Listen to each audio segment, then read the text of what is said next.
स्त्री किसकी। यमुना के किनारे धर्मस्थान नामक एक नगर था। उस नगर में गणाधिप नाम का एक राजा राज करता था। उसी में केशव नाम का एक ब्राह्मण भी रहता था। ब्राह्मण यमुना के तीर पर जप तप किया करता था। उसके एक लड़की थी जिसका नाम मालती था। वह बड़ी रूपमती थी। जब वह ब्याह के योग्य हुई तो उसके माता पिता और भाई को चिंता हुई। संयोग से एक दिन जब ब्राह्मण अपने किसी यजमान के बारात में गया था और भाई पढ़ने गया था, तभी उसके घर में एक ब्राह्मण का लड़का आया।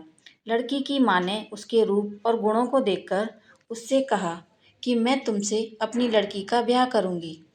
होनहार की बात कि उधर मालती के पिता को भी एक दूसरा लड़का मिल गया और उसने उस लड़के को भी यही वचन दे दिया। उधर ब्राह्मण का लड़का जहाँ पढ़ने गया था, वह भी वहाँ एक लड़के से यही वादा करके आया। कुछ समय बाद बाप बेटे घर में इकट्ठे हुए तो देखते क्या है कि वहाँ एक तीसरा लड़का और मौजूद है। दो उनके साथ आए थे। अब क्या हो, ब्राह्मण, उसका लड़का और ब्राह्मणी सोच में पड़े। देव योग से क्या हुआ कि लड़की को सांप ने काट लिया और वह मर गई। उसके बाप, भाई और तीनों लड़कों ने बड़ी भागदौड़ की। जहर झाड़ने वाले को बुलाया पर कोई नतीजा न निकला। सब अपनी अपनी करके चले गए। दुखी होकर वे उस लड़की को शमशान में ले गए और क्रियाक्रम कराए। तीनों लड़कों में से एक ने तो उसकी हड्डियां चुन ली और फकीर बनकर जंगल में चला गया। दूसरे ने राख की गठरी बांधी और वहीं झोंपड़ी डालकर रहने लगा। तीसरा योगी होकर देश देश घूमने लगा। एक दिन की बात है, वह तीसरा लड़का घूमते घूमते किसी नगर में पहुंचा। वहां एक ब्राह्मणी के घर भोजन करने बैठा। जैसे ही उस घर की ब्राह्मणी भोजन परोसने आई कि उसके छोटे लड़के ने उसका आंचल पकड़ लिया। ब्राह्मणी ने अपना आंचल छुड़वाना चाहा पर उस लड़के ने नहीं छोड़ा। ब्राह्मणी को बड़ा गुस्सा आया। उसने अपने लड़के को झिड़का, मारा, पीटा, फिर भी वह न माना तो ब्राह्मणी ने उसे उठाकर जलते चूल्हे में पटक दिया। लड़का जलकर राख हो गया। ब्राह्मण बिना भोजन किए ही उठ खड़ा हुआ।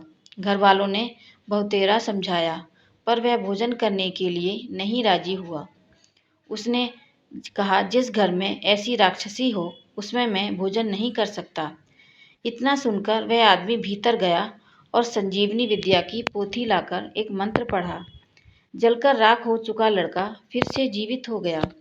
वह देखकर ब्राह्मण सोचने लगा, अगर यह पोथी मेरे हाथ पड़ जाए तो मैं भी उस लड़की को फिर से जिंदा कर सकता हूँ। इसके बाद उसने भोजन किया और वहीं ठहर गया। जब रात को सब खा पीकर सो गए तो वह ब्राह्मण चुपचाप वह पोथी लेकर चल दिया। जिस स्थान पर उस लड़की को जलाया गया था, वहां जाकर उसने देखा कि दूसरे लड़के वहां बैठे बातें कर रहे हैं। इस ब्राह्मण के यह कहने पर कि उसे संजीवनी विद्या की पोथी मिल गई है और वह मंत्र पढ़कर लड़की को जिंदा कर सकता है। उन दोनों ने हड्डियां और राख निकाली। ब्राह्मण ने जैसे ही मंत्र पढ़ा, वह लड़की जी उठी। अब तीनों उसके पीछे आपस में झगड़ने लगे। इतना कहकर बेताल बोला, राजा बताओ कि वह लड़की किसकी स्त्री होनी चाहिए। राजा ने जवाब दिया, जो वहाँ कुटिया बनाकर रहा उसकी। बेताल ने पूछा, क्यों?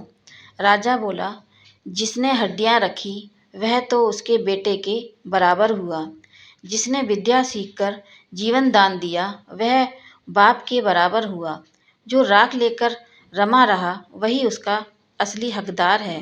राजा का यह जवाब सुनकर बेताल फिर से पेड़ पर जा लटका। राजा को लौटना पड़ा। मेरी ये कहानी आपको कैसी लगी मुझे कमेंट करके ज़रूर बताएं और मेरे चैनल को लाइक, शेयर और सब्सक्राइब ज़रूर करें। धन्यवाद।